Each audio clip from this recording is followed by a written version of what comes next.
Okay, welcome everybody to the ISGAP seminar. I'm Charles Small. I'm sitting in lockdown in Oxford, England, and it's a pleasure and honor to have with us today Jonathan Spire. Jonathan will speak on issues. The title of his talk is Middle East Strategy in the Time of the Virus, the Key Dynamics in mid-2020. As many of you know, Jonathan Spire is an analyst and a journalist focusing on Middle East issues.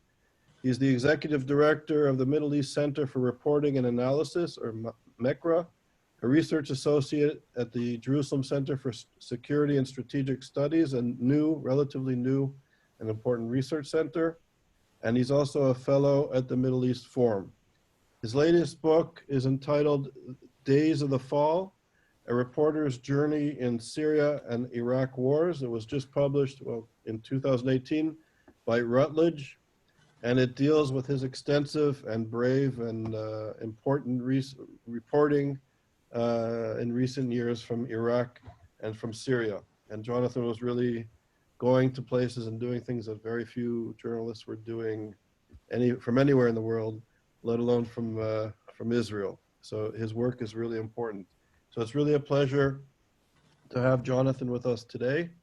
And just very quickly as a reminder, our Wednesday seminar will be a panel discussion on racism and anti-Semitism basically in the United States. So a different tact for Wednesday.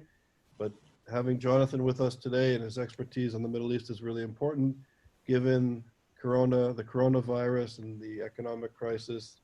I think Jonathan is very well positioned to share his important insights with us. So Jonathan, thank you for being with us today. Thank you very much, Charles, and hello to everybody who's listening. So I was reminded when I was thinking about preparing this talk on the Middle East and Middle East strategy in the time of the virus, of a quote from Winston Churchill, who said after the closing of World War I, with regard to the re-emergence of pre-existing problems. He was referring to the Irish problem, and he said, as the deluge subsides and the waters fall short, we see the dreary steeples of Fermanagh and Tyrone emerging once again. And in a certain sense, preparing this talk, I had the same feeling. That is to say, yes, indeed, we are 2 months into a pandemic, which by no means is concluded. But if one turns one's attention to the strategic situation in the Middle East, you find, unsurprisingly, I suppose, that actually relatively little has changed. Some things have moved forward. Some of those have been influenced by the coronavirus, and some of them are developments that have taken place alongside and in spite of the changes of coronavirus. So, the first point to note, of course, is looking at Middle East strategy. We're not looking at an utterly transformed region, in spite, in a certain sense, of the very new global context in which humanity finds itself. The Middle East, to some degree, remains, relatively unchanged. So, if we look at if we remind ourselves, so to speak, of the strategic building blocks that existed and exist in our region today, I want to just briefly go over those and then look at points of change and points of note and interest in the region at the present time. First general point to note, of course, is that the Middle East in mid-2020 is a region at the end of, or in the closing months of, or period of, a time of very great historic change that commenced around 2010 in that period of very, very great upheavals that swept the region that was initially called the Arab Spring. And the main outcome of that in many countries has been not, of course, the emergence of more representative governance, but rather was the total or partial collapse of state structures in a whole number of Arabic-speaking states of quite long historic standing. And that collapse and that fragmentation has not been resolved in any of the countries subject to it. And as a result of that, in a variety of countries, in Yemen, in Libya, but for greatest interest, I would say, for many of us looking at the Middle East, in that contiguous area of territory taking in the nominal states of Iraq, Syria, and Lebanon, the kind of northern tier between the Iraq-Iran border and the Mediterranean Sea, there is today, and there remains today, no area in which a fully functioning state is performing the full duties expected of a state. First and foremost, of course, in Max Weber's terms, the monopoly on the means of violence. So in other words, as a result of the events of the last decade, the heart of the Middle East order has been torn out, and it remains torn out. It has not been resolved. That's the first point I wanted to make. The second point with regard to the building blocks is to quickly identify a number of state-led alliances who are competing within that conflicted space.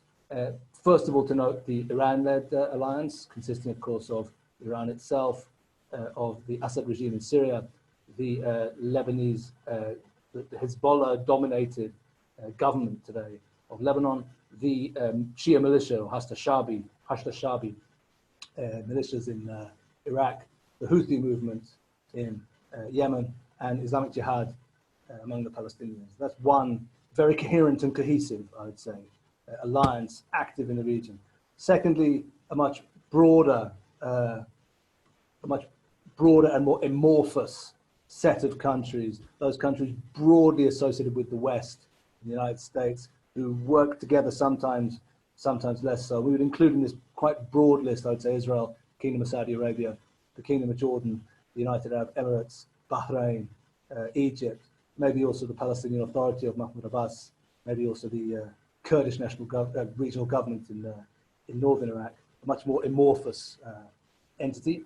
Thirdly, and interestingly, the Sunni Islamist bloc of a smaller group, but very significant, important not to forget, Republic of Turkey, I would say, Emirate of Qatar, and the Hamas-led enclave in Gaza, increasingly aligned with that. And lastly, the non-state but significant transnational, transregional networks of Salafi political Islam, the very extreme Sunni political Islam, exemplified in two networks. One, the core leadership of Al-Qaeda, and secondly, the group which split from, or emerged from the Iraqi franchise of Al-Qaeda, and which today remains active, and which is called, of course, Islamic State, originally Islamic State in Iraq, and then Islamic State in Iraq and Syria, ISIS. So these, I would argue, are the main building blocks, so to speak, of alliance active in the conflicted space of the Middle East. Now, moving on then in the last few minutes, I'm not going to go on at you for very long, but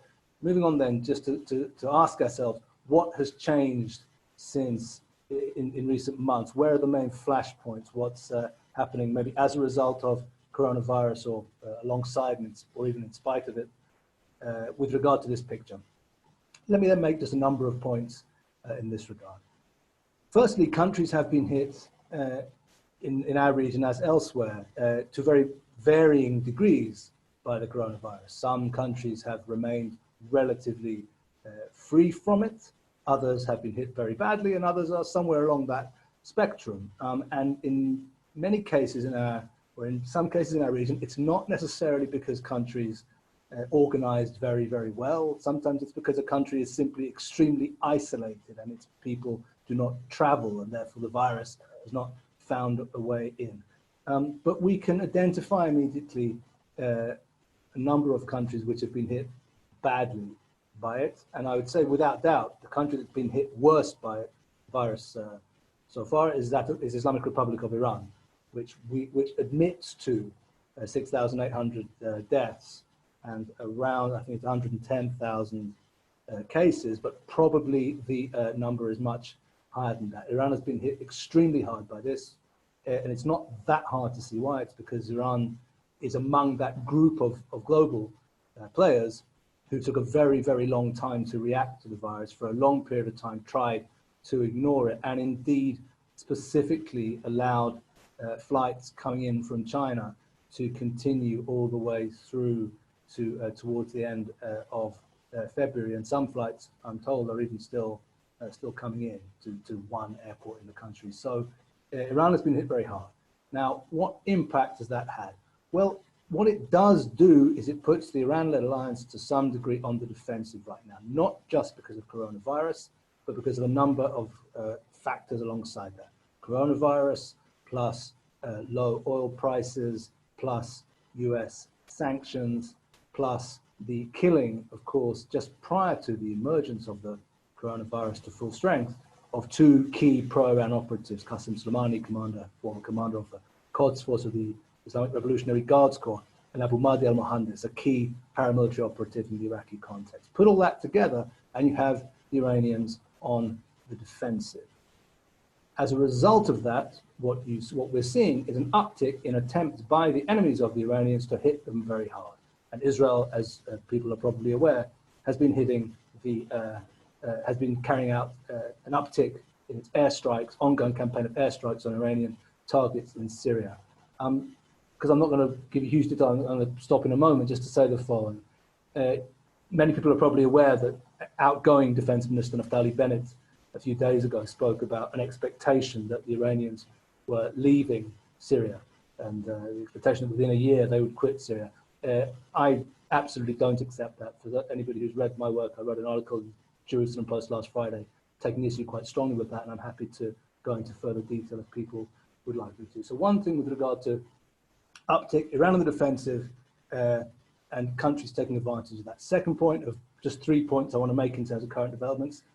We are seeing a return of ISIS in Syria and in Iraq to greater activity as a result of the distraction, so to speak, of the coronavirus and the corona crisis on the part of the relatively weak authorities that hold formal power in the areas that ISIS operates, namely the Assad regime in Syria, the US-aligned Syrian Democratic Forces east of the Euphrates in Syria, and then the government of Iraq. And we can trace this increase in attacks on security forces, killings of security forces members, all the way from the western edge of that, the Baida Desert,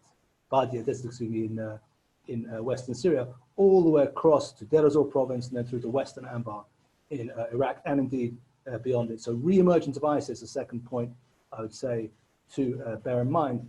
And lastly, I mean, there of course are additional issues, but I'm not going to go on and on. But last one, just to flag up, so to speak, I would suggest is a potential emergent problem in the pro-Western, that broad amorphous pro-Western axis I spoke about, namely that Israel, of course, now has a government again, which everybody here is, in Jerusalem is happy about. The government is committed to a policy of annexation of the Jordan Valley and a certain percentage of the West Bank or Judea and Samaria. And this is producing, at least on the verbal level so far, discomfort amongst some of those countries in the pro-Western side who have been drawing closer to Israel in recent years, specifically, of course, the Hashemite Kingdom of Jordan.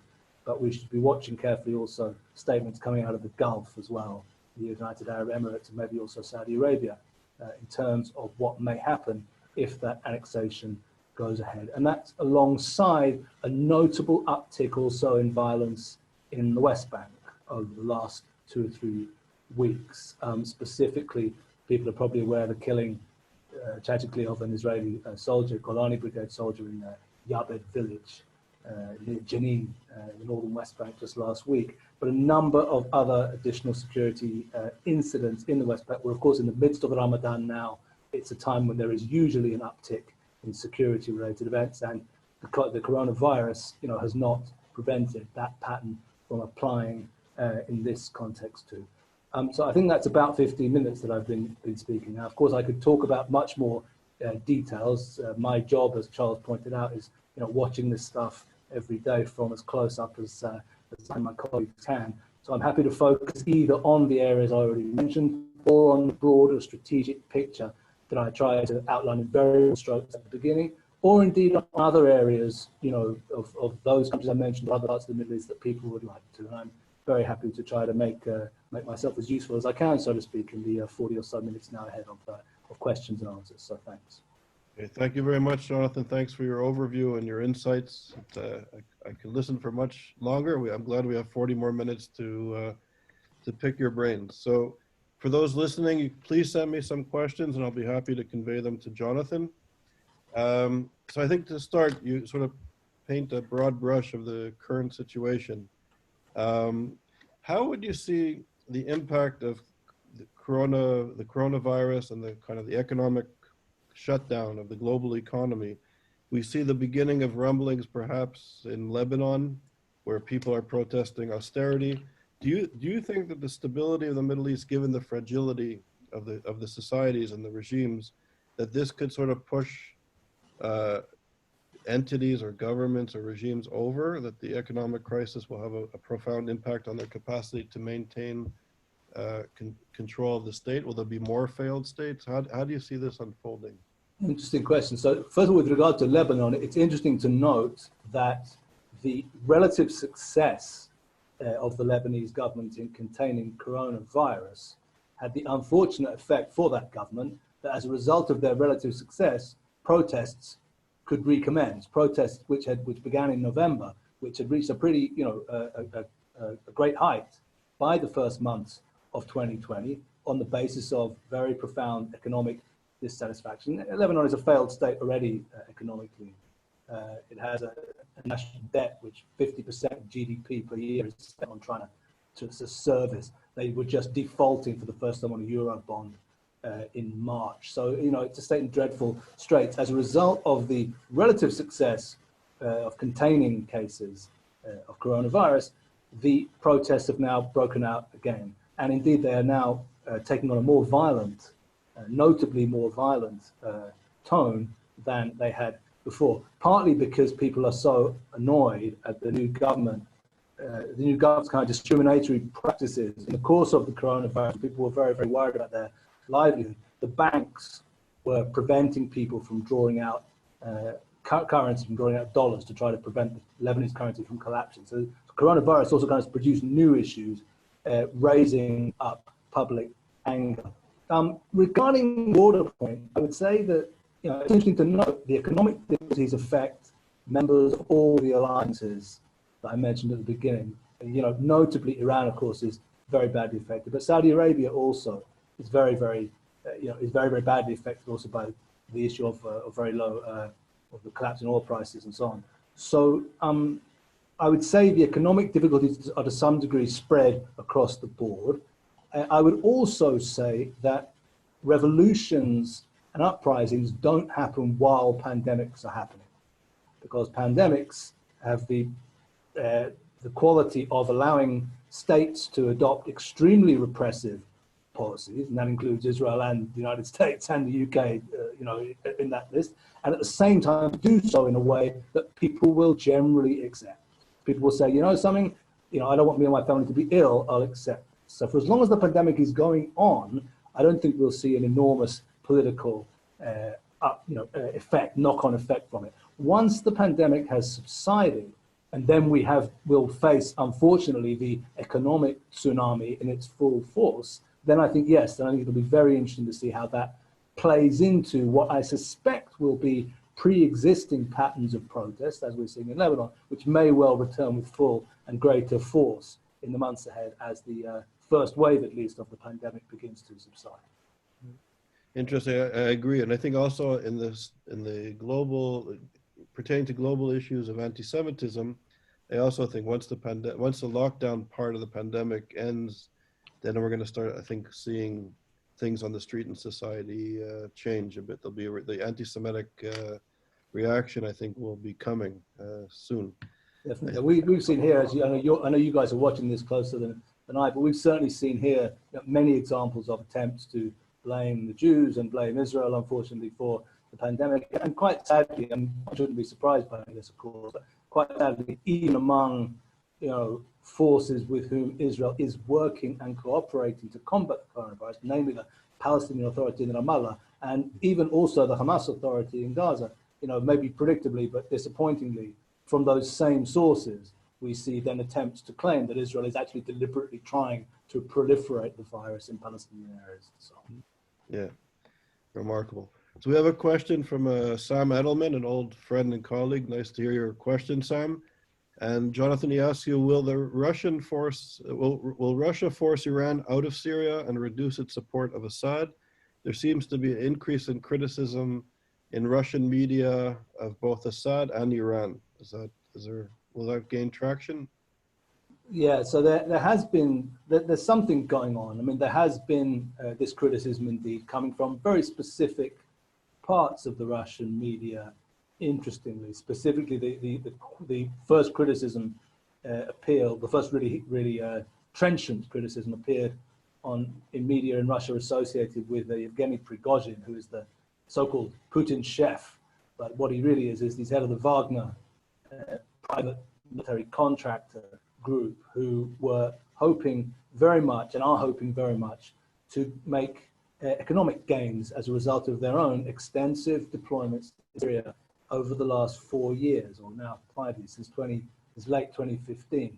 And the fact is that Assad is not being cooperative from Russian point of view in assisting beginning a process toward a political solution in Syria.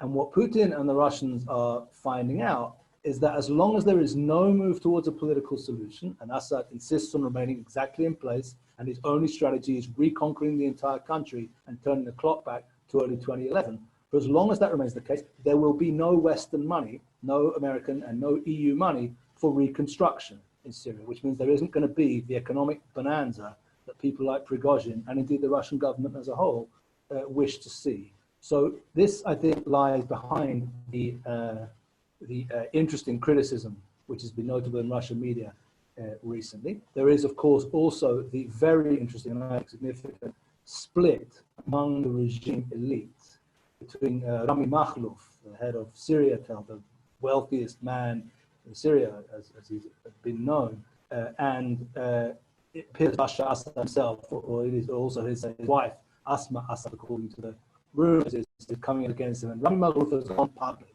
with these very interesting podcasts where he is deeply critical of the Assad regime. There's something there going on as well, and there are certainly those who consider that Makhluf is close to the Russians and that his going public is related also to Russian displeasure. Now, let me just say with regard to Iran that you also, Sam, asked about.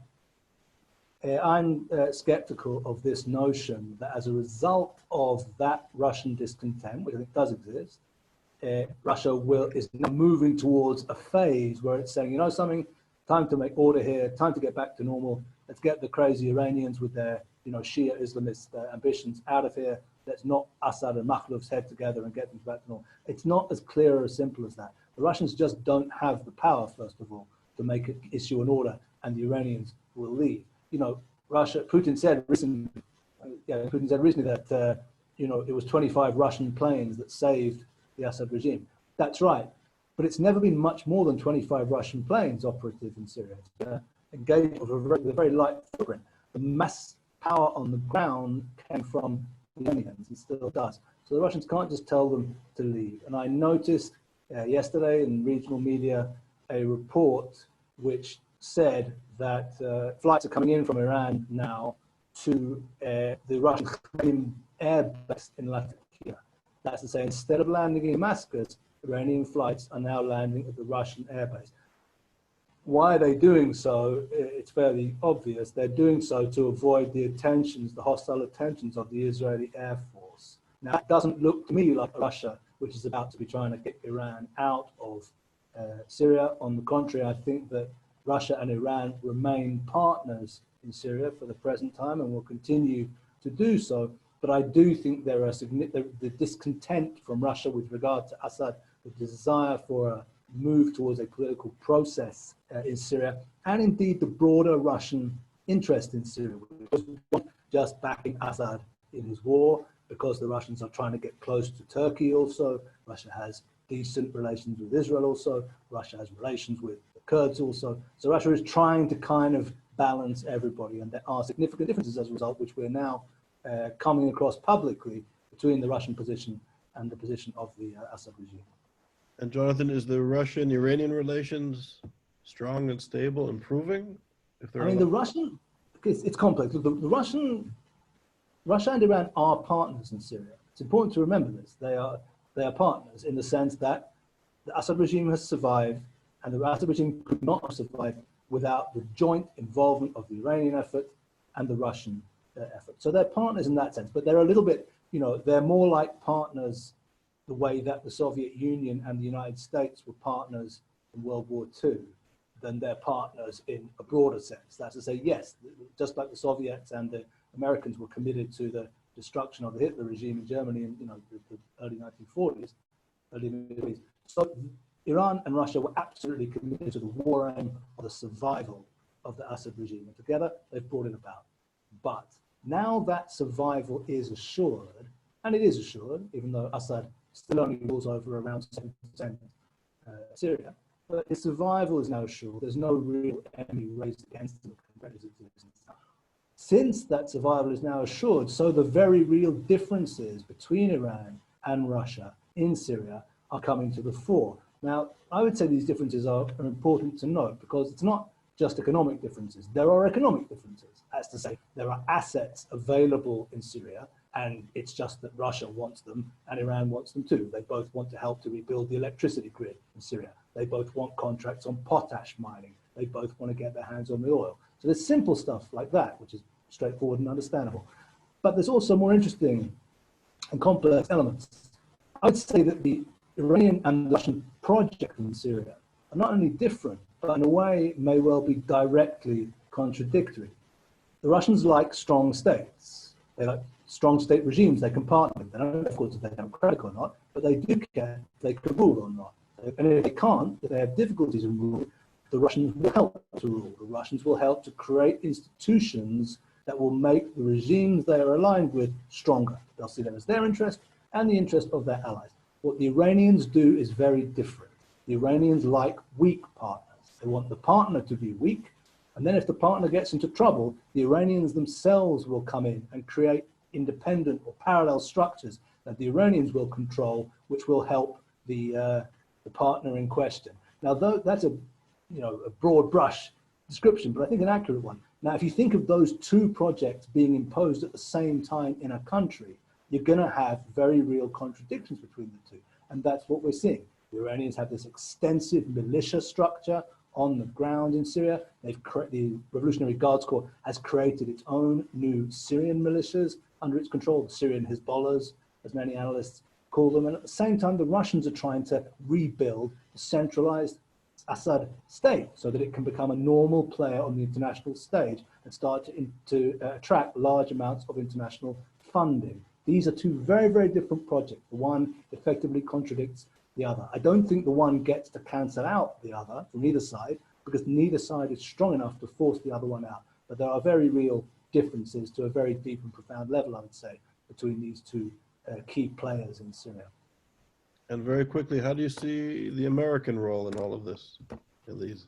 Is there... The United States still has an important role in Syria, and the reason for that is because the United States is still, through its clients, is still in control of around 28%, around 25% of the country. The entirety of Syria east of the Euphrates remains under, with the exception of a little that the Turks pushed in the end of last year, but the greater part of Syria east of the Euphrates is under de facto American/Kurdish control. And as is well known, this is not just any old part of Syria. It may not be the most famous or culturally central part of the country, but it is the part of the country containing the greater part of Syria's not insubstantial oil and gas resources. And Assad and the Russians very much want to get their hands on those resources.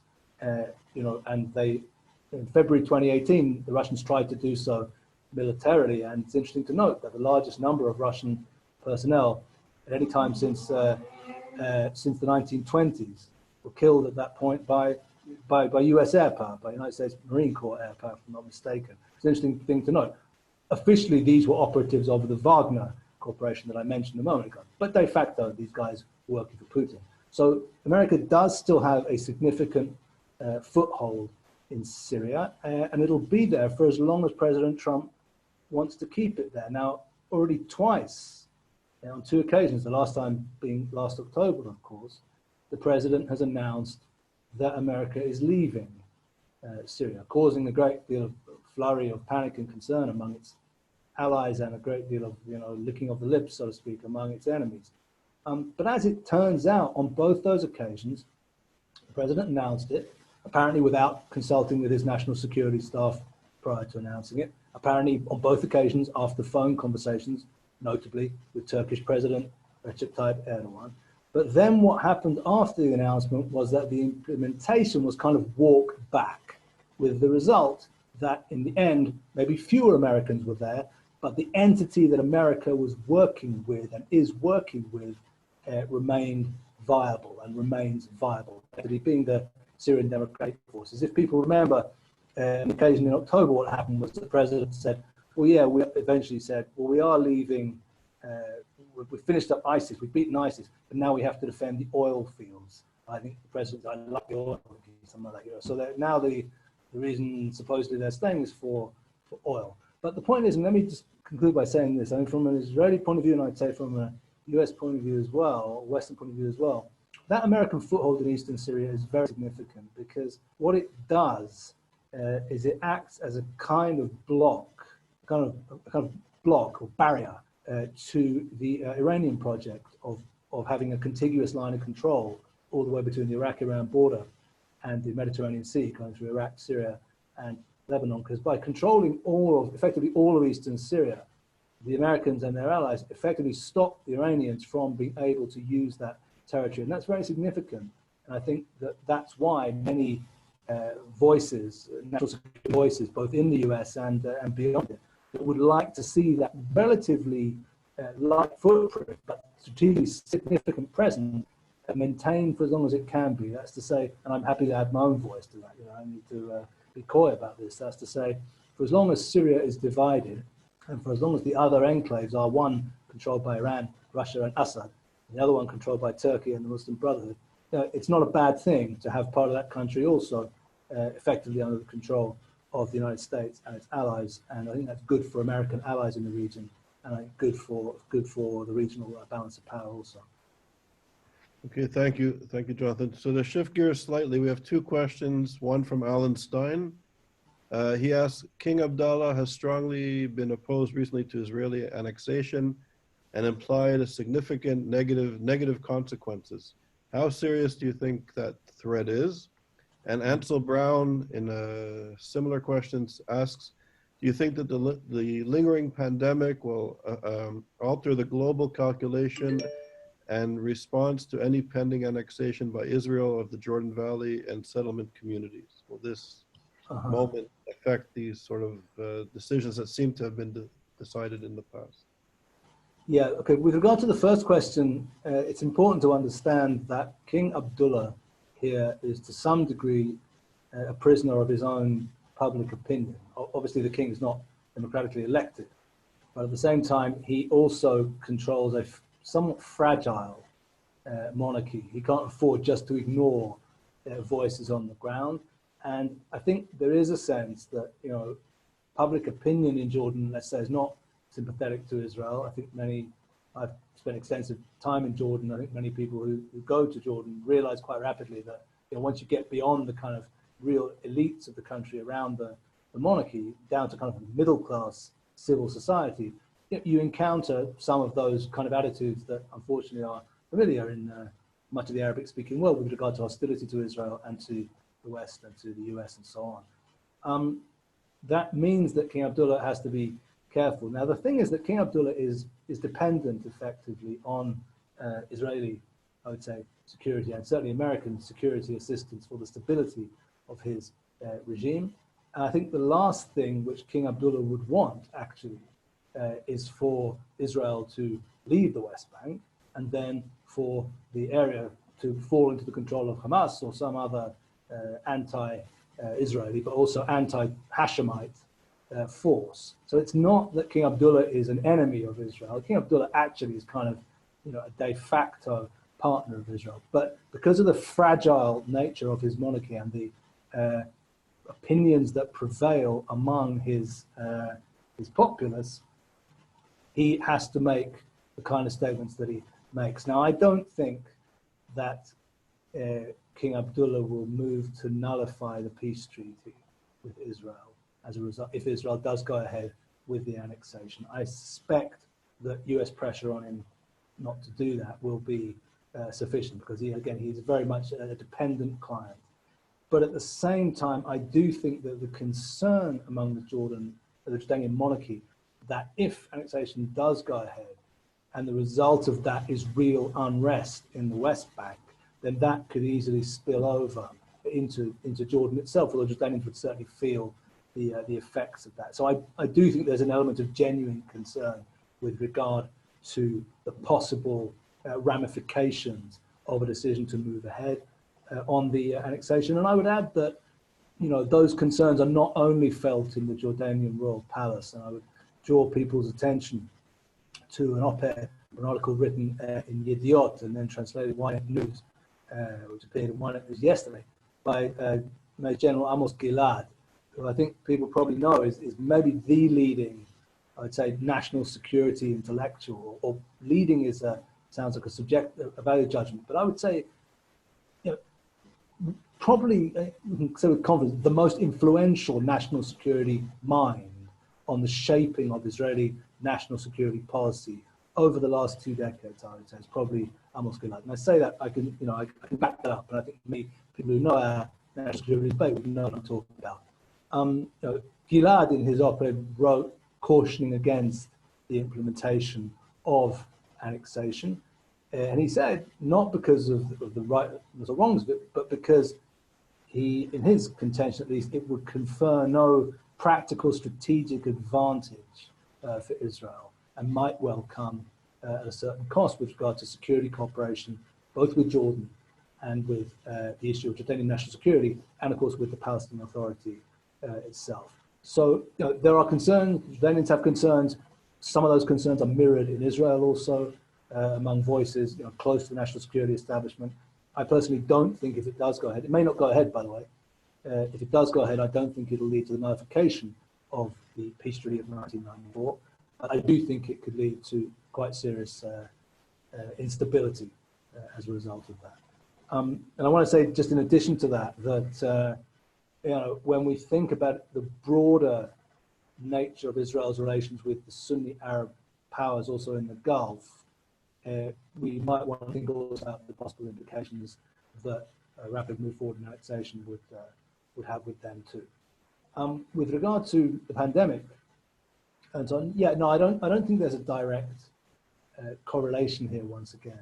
I don't think there is, there will be annexation or there won't be annexation. The only correlation maybe one could argue is that, you know, we have a government now, and that government is committed to that policy, which raises the possibility of it being carried out. And it may well be that the reason why we have a government after, you know, a long period without one is because of the coronavirus and the pandemic, you know, making the very notion of a fourth election just unimaginable. And as a result, you know, that concentrated mind, we now have a government, and as a result of having a government, we can start to think again about major policy initiatives like the annexation, which simply, you know, were unthinkable at a time when we only had a caretaker government that couldn't take bold steps of that kind.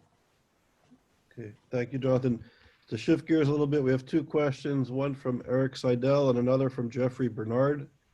And they are asking similar questions. And do you think that the virus will impact on the stability of the Iranian regime?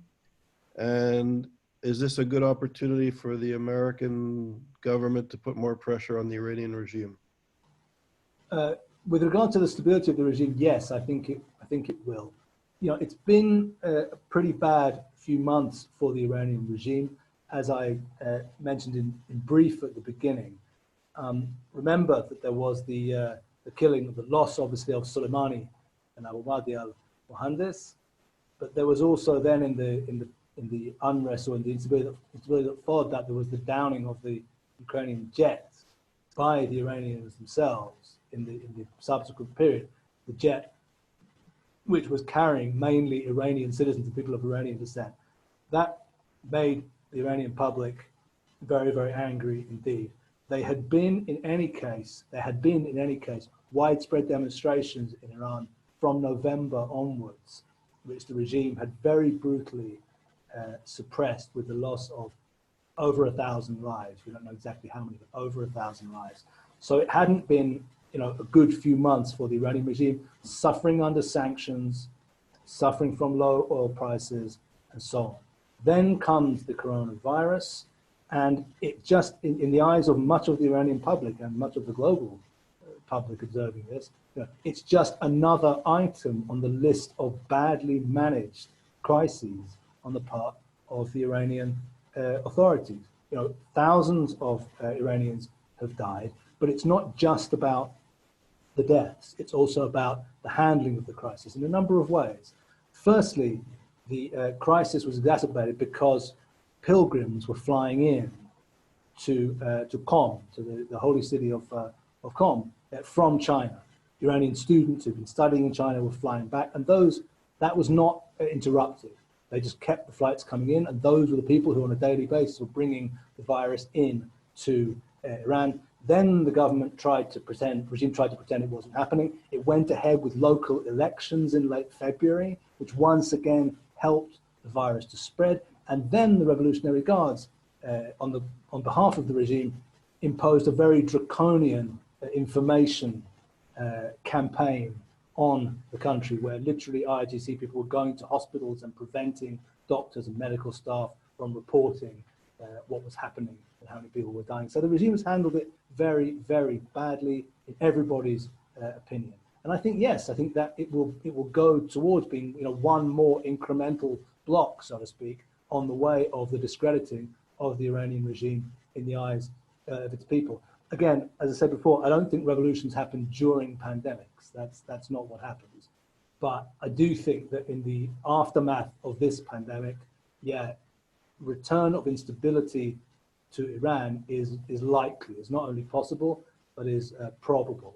And yes, I do think that this is a very opportune time. This would be a very opportune time for the enemies of the Iranian regime in the United States and elsewhere to begin to think about ways to exacerbate that and take advantage of it. There's all sorts of items in the book with regard to information campaigning, with regard to assistance to activists, with regard to media campaigning through existing outlets, all sorts of possibilities. And I think this is exactly the time when a hearts and minds campaign, so to speak, directed towards Iran itself could well find itself bearing fruit. And I certainly, for one, hope that those kind of conversations are taking place, in the decision-making circles that can really start to do that. And it's not only even about Iran itself; it's also about those areas where Iran has been very influential in recent years. In Syria, not so much, because Syria has no, unfortunately, civil society or political process remaining. But specifically, I would say in Iraq, where the loss not only of Tsunami, but also Abu Mahdi al-Mohandes has left the regime reeling and pro-Iranian forces reeling in a certain way. It's a good time there as well for Iran's enemies to think about new ways to push them back. I would even say in the following terms, there's a window of opportunity now for that kind of activity, which may stay open for some months. It won't be open forever. And it's something which we should absolutely be thinking about ways to take advantage of, So I completely agree, and there's some hope for maybe some change. So switching to Hezbollah, which is a supporter of the Iranian regime, or supported by Iran.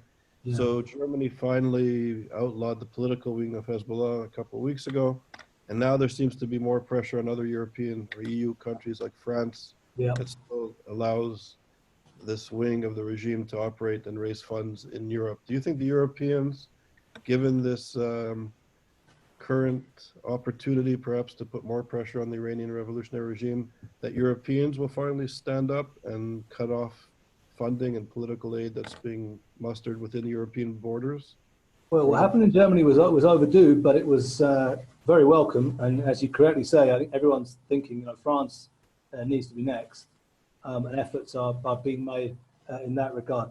Look, the fact is that over the last few years, over the last, I'd say 2 or 3 years actually, it's become very clear to the security services of a number of leading European countries that the threat of Hezbollah and Revolutionary Guards activity is not just a threat to Israel and to the United Arab Emirates and the Saudis. So the Europeans have to kind of be polite and listen whilst their Israeli visitors, try to berate them for not doing enough. I think over the last 2 or 3 years, it's become unavoidably apparent to them that it affects and impacts on their national security also. And the reason for that is, of course, there's been a whole number of events that have taken place including, the attempt in Paris failed, I'm told, we hear at least because of Israeli information provided to the French authorities, but the plan to bomb a conference of the the Iranian opposition group there, going along with the assassinations, attempted assassinations in both Denmark and in the Netherlands of Iranian oppositionists over the course of the last 2 years, the hands of operatives operating on behalf of the Iranians, along with the discovery of a very large consignment of ammonium nitrate to be used for creation of explosives in a house in northwest London in the UK. So, what's become apparent to European governments is that the Iranians and Hezbollah, the Iranians with Lebanese Hezbollah as their servants, because that's the correct power relation to understand, fully intend to maintain a paramilitary infrastructure on European soil, fully intend to activate that when they choose to on European soil without any reference or regard to the national security or indeed the peace of those countries. And as a result, at that point, countries can either then respond effectively or not. Now, the problem is with the Europeans, we know this going back to a previous generation of terrorist organizations active on European soil when the Palestinian organizations were active in the 70s and 80s. We know that unfortunately in the past with European governments, some European governments at least, there's been a tendency to say, so there's a real problem here. Okay, how can we appease the people carrying this out and give them part of what they want? So they'll just leave us alone, right? We know that the government of Italy, for example, we now know carried out policy directly along those lines with regard to the PLO in the 70s and 80s. So there's a problem where you can end up having those kind of responses too. And that, I think, is the kind of debate that now needs to take place in European countries. But, it's a very encouraging sign with Germany, and it's because the Iranians themselves have become more and more brazen about their activities in recent years. And I think that plays to our advantage. And let me just say, Charles, one more thing in that regard, which is the following. With regard to Hezbollah, I remember during the period of the 2006 war, Israel-Hezbollah war 2006, if you were to look at European media, and indeed global media, American media too, and you were to sort of Google, 2006 Hezbollah, and then you were to Google as well Iran, you would have found very remarkably little correlation of those words. Now, most of the way that Hezbollah used to be covered back in 2006 was it was treated by Western media as a legitimate local Lebanese presence. That has now changed. That has now changed because reality has simply imposed itself on that mistaken assumption as a result of Hezbollah's activities in Syria, specifically during the Syrian war, also in Iraq, also in Yemen, and also in Europe. It's now become apparent, I think, to, let's say, received opinion, if I can put it in a mainstream opinion, that, this Hezbollah is a tool and a franchise of the Iran. It's not an independent organization. I think that's a propaganda victory for us as well. It's one that we weren't really responsible for achieving, but it's a net gain for us that Iranian franchises can no longer sort of pretend to be independent initiatives. I think that's a plus and a gain for us in recent years. I agree. And I think maybe given the growing discontent within Iran, it may empower the debate in Europe on the need to appease the regime. Maybe the Europeans will be emboldened. And also, as you were speaking, I was thinking, could you imagine if Seamus Milne and Jeremy Corbyn were in power today? So that the European context perhaps is favorably dispossessed to maybe do something proactive and good. To shift gears, Bob Fishman from Connecticut is asking, he would like to know what what the situation is for the Kurds at this time. Is the current virus, the COVID virus, the lockdown, is this affecting the Kurdish situation and its place within this fragile Middle East? Yeah, first of all, with regard to the coronavirus specifically, there's a very unfortunate or worrying situation because the Kurdish area of northeast Syria has very little access, has a very, very basic medical infrastructure and had very little access to testing kits and all the material needed to test for coronavirus. And unfortunately, global health organizations working together with the UN in the Syrian context continue to work via the Damascus regime. This is kind of one of the scandals, really, of the Syrian war, and it unfortunately is affecting also health policy with regard to the virus, is that the UN and other global bodies say, well, you know, we may not like the regime, but the regime is the government of Syria. That's a country. You know, northeast Syria is not a country. The country is called Syria. So everything that goes in goes through Damascus. And then the Kurds, who have some contact with Damascus, but then they have to try to negotiate, you know, for receiving the materials needed for their own public health needs with a regime which is hostile to them. And that is happening, and that is unfortunately harming, I would say, attempts to test specifically for coronavirus. Having said that, northeast Syria is a pretty closed-in space, and as a result, the virus hasn't been able to really get in there. And so we don't, from what we know at least, there's a very, very small number of cases have been reported so far. With regard to the Kurdish issue more generally, I would say coronavirus has also maybe helped to lead to the acceptance now of a new Iraqi government under Mustafa Kadhimi, who is a US-approved candidate. Not perfect by any means, but closer to the Americans than they've been in the past. The Kurds approved Kadhimi as well. Kurdish relations with him are good. So there is some hope in Iraqi Kurdistan now that the presence of the new government in Baghdad will maybe help to alleviate some of the financial pressure that they've been under from Baghdad over the last 2 or 3 years. So that, to some degree, is encouraging as well. I would say that the other thing just to note, I mean, it's not headline news, it's an underreported area, but there's also been a number of incidents over the last couple of weeks of Iranian Kurdish military organizations clashing with the Revolutionary Guards Corps in Kurdistan province, that remote Kurdish majority province in the west of Iran, close to the border with northern Iraq. So there's stuff going on there as well. By and large, the other encouraging thing to note, not really, I would say, directly related to the virus, but encouraging nevertheless, is that it looks like the Kurdish factions in Syria have agreed on a limited unity agreement, which will enable them to send a single Kurdish delegation to the Syrian opposition, and thus to have the Kurdish voice present whenever talks on a political solution in Syria eventually do begin. That's good, because for the Syrian Kurds to survive, they're militarily strong. What they need to do is to broaden their list of diplomatic contacts, so to speak. It looks like that's happening. It happened, the negotiations are, by the way, conducted in recent months under French and American auspices, and it looks like good news. They seem to have produced encouraging results. Okay, so Jonathan, thank you. The hour is coming to an end, so before I let you go, could you recommend to our listeners anything that you've been reading recently that you think is worthwhile to take a look at? Yeah, I would actually. There's one book which I would very much like to recommend to everybody, which is a book by a journalist, Arab-American journalist called Sam Dacher, which is an account of the Syrian war. It's called Assad or We Burn the Country.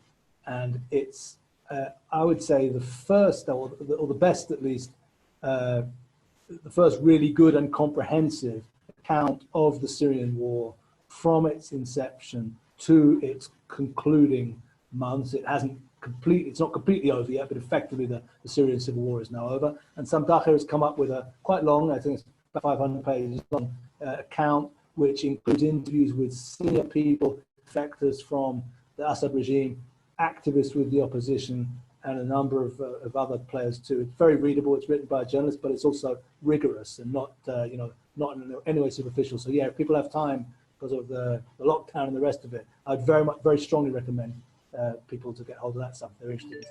How do you spell his family name? Dagher. Okay, cool. Thank you.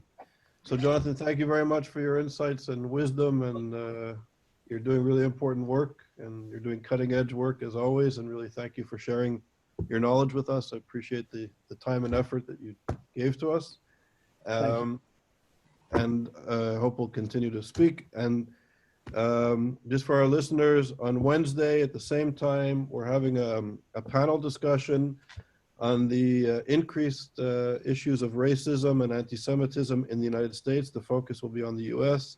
And we have colleagues who will be joining us. We have Kevin Rome, who's the president. It's 17 hours. I'm sorry, we have Kevin Rome, who's the president of Fisk University. It's a preeminent, historically black college in the United States, our colleague Katja Gibble, Victoria Kamsler, Suni Ali from Northeastern Illinois University, Carlton Long, who's the Director of Pedagogy at ISGAP, and myself will be discussing the increase of sort of violent anti-Semitism and racism and sort of the current situation in the US.